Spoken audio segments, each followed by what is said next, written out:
Okay, so let's dive in. Today, we're really unpacking something fundamental. Mindset.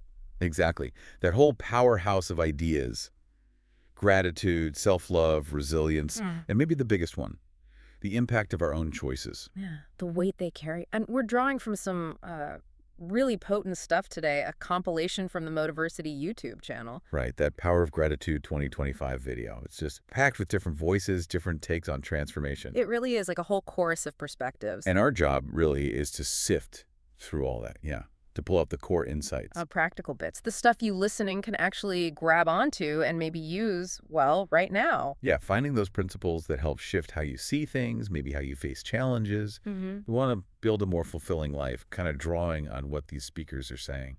And one thing that just jumps out straight away is how they talk about gratitude. It's Right. not just nice. No, not just politeness. They frame it as a real force, don't they? Absolutely. A force that can actually, push back against fear and anger, even dismantle them. That's a big claim. The idea that, like, you can't genuinely feel deep gratitude and be consumed by fear at the same time. Right.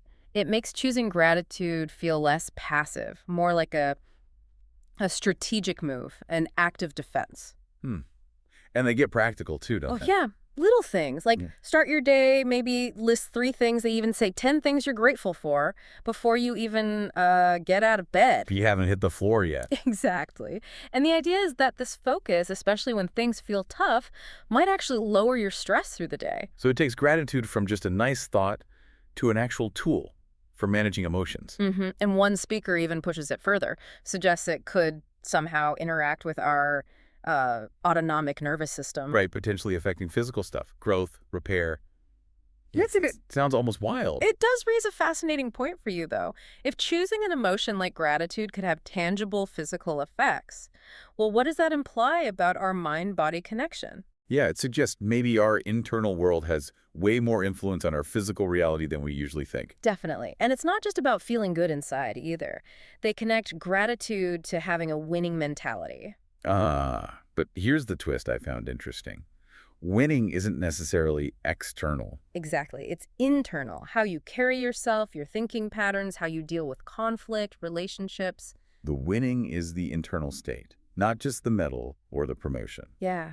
And what's powerful is shifting that gratitude inwards, being grateful for your own qualities. Like thanking your heart for healing, or being grateful for keeping your cool, That kind of internal appreciation. which flows so naturally into the next big theme, Yeah. self-love, which these sources position as like the antidote to self-criticism and burnout.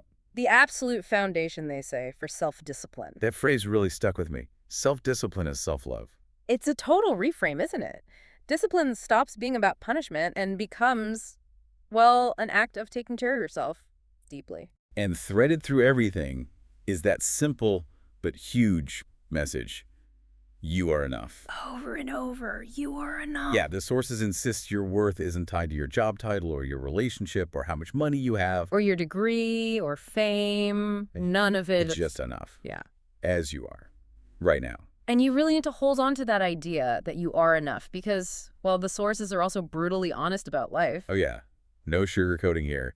They stated plainly, life is not a bed of roses. Emphatically not. Life is tough. It sounds kind of bleak, but it feels necessary, like accepting that bumps and bruises are part of the deal. Right. There will be twists, climbs, valleys. One speaker even says, pretty starkly, life is about the pain of being alive. Wow. That challenges how we often see things, right? Like, if difficulty is just inherent. Or we may be misunderstanding setbacks. We hit a wall, we fail, and we think, oh, wrong path. When maybe, as the sources suggest, that very struggle, that failure, it actually contains something valuable. An opportunity. A lesson. Always. Embedded right there in the difficulty. So it's not about just gritting your teeth and waiting for the hard times to pass. No, it's about engaging with the struggle. Actively looking for the lesson inside it. Which takes resilience, obviously. That choice you make not to just give up when things get hard or you face rejection. And that resilience, that ability to look life's toughness in the eye and still seek the lesson, it's all fueled by what the sources call your greatest power. The power of choice. Exactly. Day in, day out. Your life is basically the sum total of all those choices. And this is where it gets really practical. They talk about unconscious choices, hitting snooze again, scrolling endlessly. Yeah, versus the conscious ones. The deliberate choices that build the habits that shape who you actually want to be.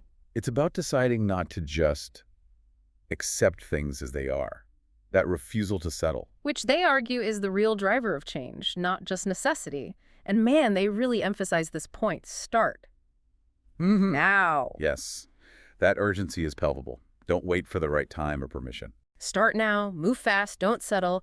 And they say things like, lives are on the line.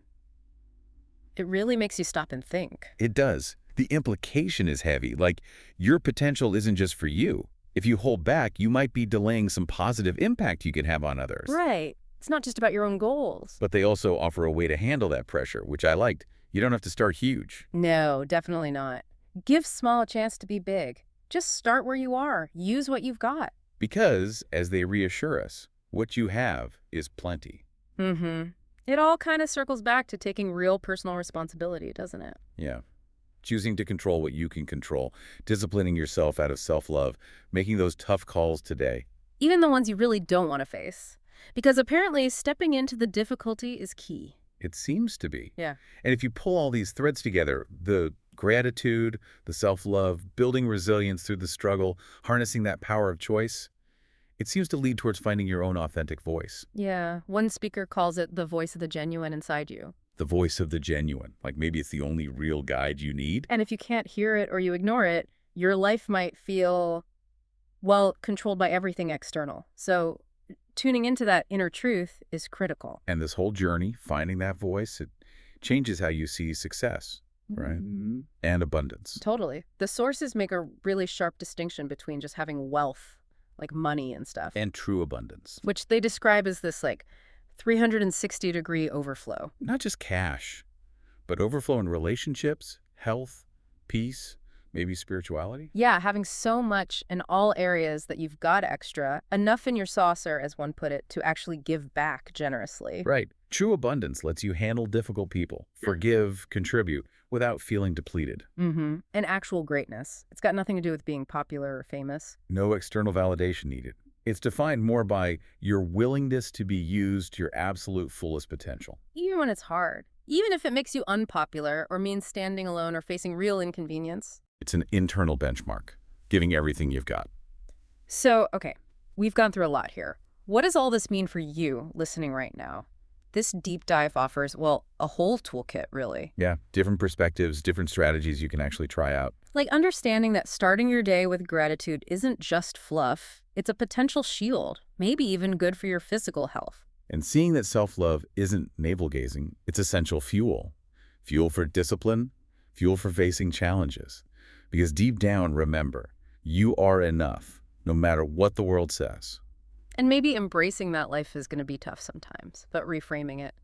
Seeing difficulty not as a stop sign, but as like fertile ground. Yeah, where opportunity and lessons grow. Building resilience by choosing to learn from the struggle, not just survive it. And maybe the most immediate takeaway, just remembering the incredible power you hold in your choices every single day. That urgency to just start.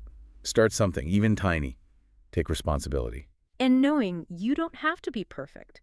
You can still make a positive difference for others even while you're figuring things out yourself. You don't need to wait.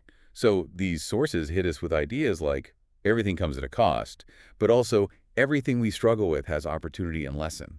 And even life is about the pain of being alive.